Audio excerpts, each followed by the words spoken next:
Bien, on se retrouve pour un nouvel épisode de mon podcast IMO en live du congrès de la FNAIM et j'ai le plaisir de recevoir Eric Alouche sur le plateau de mon podcast IMO. Eric, bonjour. Bonjour Ariane. Eric, directeur exécutif d'ERA France. Oui. Comment ça va ? Ça va super. Comment ne pas aller bien en ce moment ? Avec 1 200 000 ventes, on ne peut qu'aller bien. Le marché est porteur et justement il faut tirer avantage de cette conjoncture qui est très intéressante. Alors pour ce qui nous concerne, on est satisfait puisqu'on fait plus de 25% en termes de chiffre d'affaires depuis le début de l'année. Donc c'est un très très bon résultat par rapport à 2020 et par rapport à 2019 on fait plus 20. Donc on par est rapport à absolument 2022, ça va donner quoi ? Par rapport à 2022 on ne sait pas mais on est très confiant. Pourquoi ? Parce que tant que les taux restent bas, on est tout à fait optimiste et le besoin immobilier est présent. La crise du Covid n'est pas terminée, donc il y a toujours ce besoin d'espace, toujours cette envie d'immobilier. Si on regarde simplement le taux de rotation des biens immobiliers, en 2016, il était de 2,6, aujourd'hui il est de 3,8. Donc le taux de rotation, c'est effectivement la rotation, c'est-à-dire que le fait que les gens ils achètent un bien immobilier et la fréquence d'achat d'un bien immobilier. Donc c'est extrêmement positif tout ça, donc je ne vois pas pourquoi ça s'arrêterait. Bon alors je suis professionnel de l'immobilier, comment je fais pour tirer profit de cette conjoncture qui est toujours porteuse, en tout cas à l'instant T avec 1,2 million de transactions ? Alors effectivement Ariane, c'est une très bonne question, il faut en profiter. On vit une période formidable, on sait que dans l'immobilier il y a des cycles. Donc, il faut développer sa transaction. Pour développer sa transaction, on peut faire tout ce qu'on veut en termes de communication. Ce qu'il faut, c'est des gens. Il faut des gens tout simplement parce que pour faire des ventes, il faut des mandats. Pour avoir des mandats, il faut des gens qui vont sur le terrain, qui rencontrent d'autres personnes et qui obtiennent des mandats. Ça ne se fait pas par digitalement parlant, tout ça, maintenant ? Non, j'y crois pas trop. Pourquoi ? Parce que quelqu'un va te faire confiance. Il fait confiance à un individu. Il ne fait pas confiance à un algorithme, a priori. Moi, j'ai confiance en toi, je te donne un mandat exclusif parce que je suis sûr, en tout cas je pense, que tu vas t'occuper de moi, que tu vas trouver le meilleur acquéreur pour mon bien immobilier. Donc il faut des gens. On sait que dans une agence immobilière, la difficulté, c'est toujours le recrutement.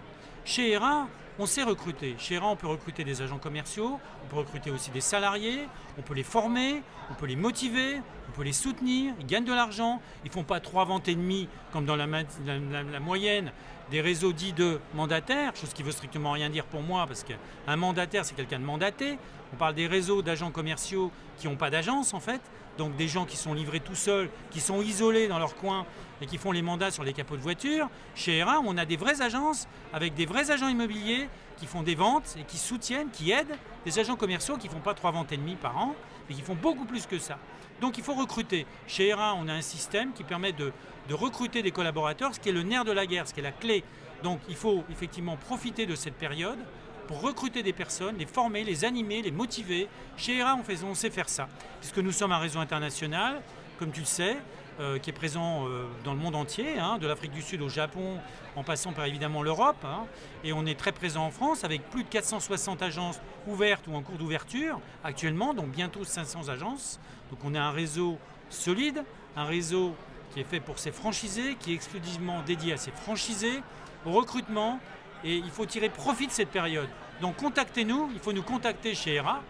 Et il faut devenir franchisé ERA, c'est ça le message. Il faut en tout cas se renseigner, peut-être envisager toute peut-être cette évolution. On sait que beaucoup de gens font de l'administration de biens, du syndic, et qu'ils ne tirent pas avantage de cette opportunité ponctuelle. Et donc pourquoi pas contacter ERA ? On a des solutions pour tous ces gens-là. Alors je suis syndic, je suis ADB, oui. Je contacte ERA, oui. Qu'est-ce que vous me proposez ? On te propose de regarder le projet que tu as de développement, peut-être de créer une structure à part, de créer une structure distincte qui va faire que de la transaction et qui va travailler avec ERA. Ça c'est une nouveauté. Ah non, c'est pas une nouveauté, mais effectivement je te le dis. Tu ne m'as pas posé la question donc je te la dis pas, mais là je te le dis. Donc c'est une possibilité chez ERA que vous avez effectivement de conserver votre administration de biens et votre syndic, de mettre de côté, et puis d'avoir sur une autre structure de la transaction à fond. Et là, on vous aide à effectivement développer votre transaction. Donc, administrateur de biens, syndic, vous voulez vous développer, contactez ERA, examinons ensemble votre projet. Merci beaucoup Eric Alouche. Avec grand plaisir. Et on Ariane. se revoit très vite pour un nouvel épisode de mon podcast IMO. Avec grand plaisir. Et je vous dis à très vite pour un nouvel épisode à écouter sur toutes les plateformes et sur MySuite IMO.